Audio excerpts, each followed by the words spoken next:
Australian Government Summer School for Teachers of Mathematics was conducted at the University of New England in January 2008. 200 maths teachers from across Australia came to hear presentations by high-profile presenters from industry, academia and from the education sector.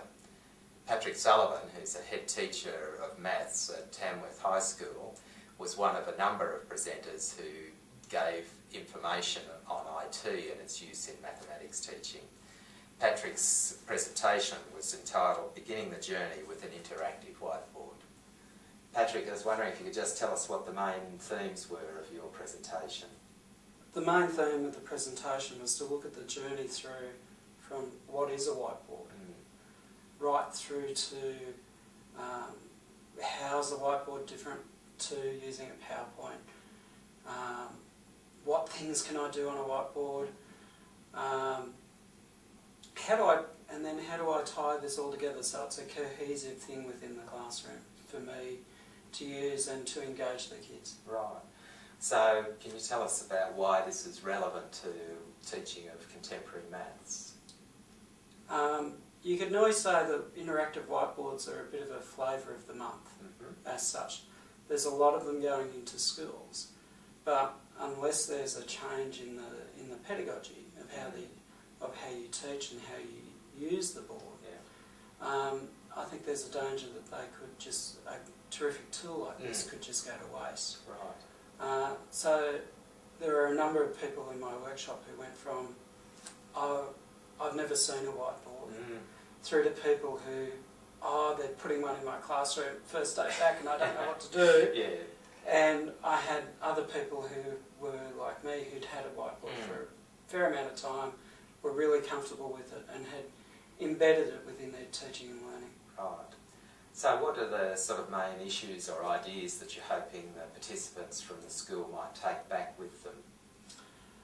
I think they need to take back that it's a journey, and that as with anything new, it's the process that you need to go through to find your way through and be aware of the different stages of the process. Right. I'd hope that they go back with a sense that it is just a tool in the classroom and that you choose the best tool to do the job. So if there's an interaction that I can do on the board nice and easily that improves the student's understanding, I use that. If there's a concrete materials that I've been using for years that do a fantastic job, I still use that. That, you know, it's just a tool, but it's a very powerful tool and can really help with engagement. So are there particular practical things that you were working with the teachers to show them there, or was it really more on the pedagogy and its implementation in that teaching that you were We did lots of things to demonstrate each phase of the actual journey. So starting with what is a whiteboard, I just walked in and wrote my name with my finger on the board. Right.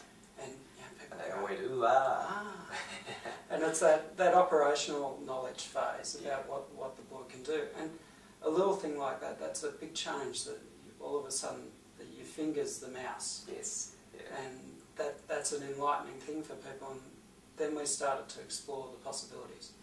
I gave them a test, which some did very well on, but others, we blended things. I even used old blackboard slates in the lecture, in the workshop, so that they got a sense of it's a tool and you can blend it with many other different things. From that we worked. We had a look at what elements we could do on the board. So, thing that we looked at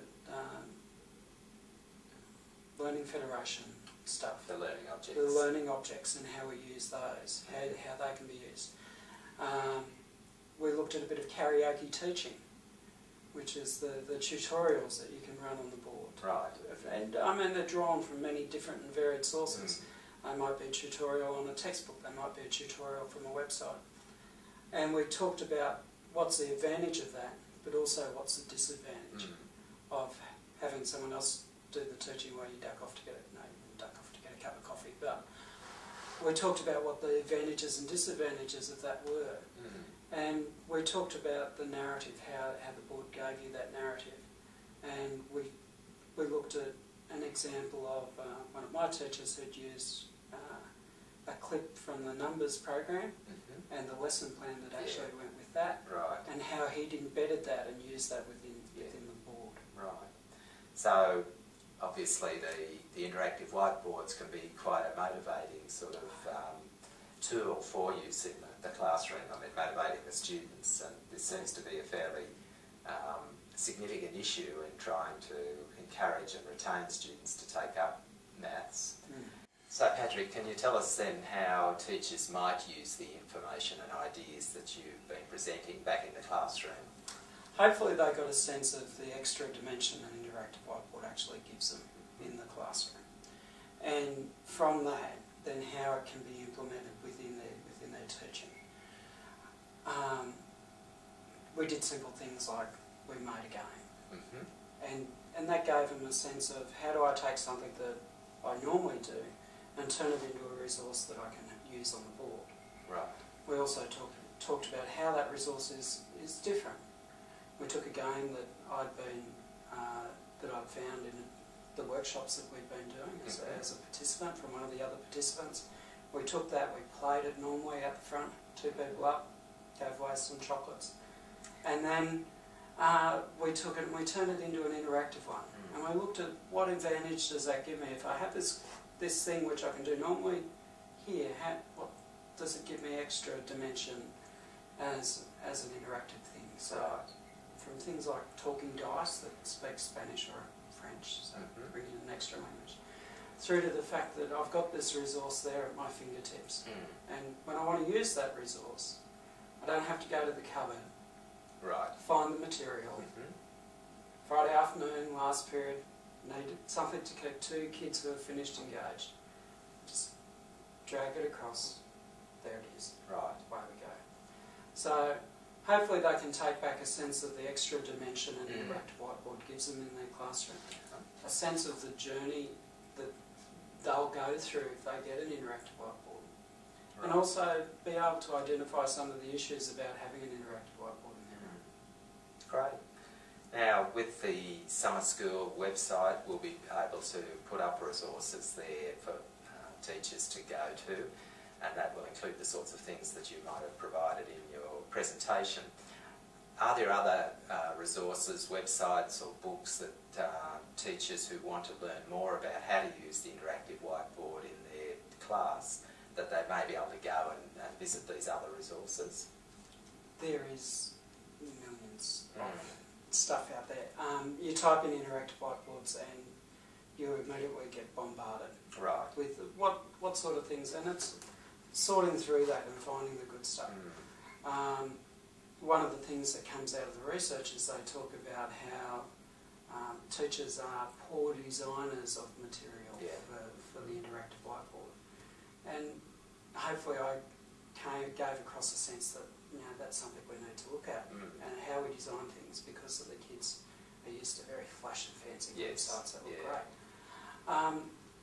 I think it's important not only to go and look at what lessons are out there, because there's lots of lessons out there that you can pick up and use and adapt and change, but have a read of the research that's out there. Because then that'll help you and inform you on your practice about how you can improve what you're doing. So, and the studies are interesting. At the moment, they're not necessarily showing that there's a huge benefit having the board in the room. But they always qualify it that it's at very early stages in the pedagogy. That's right.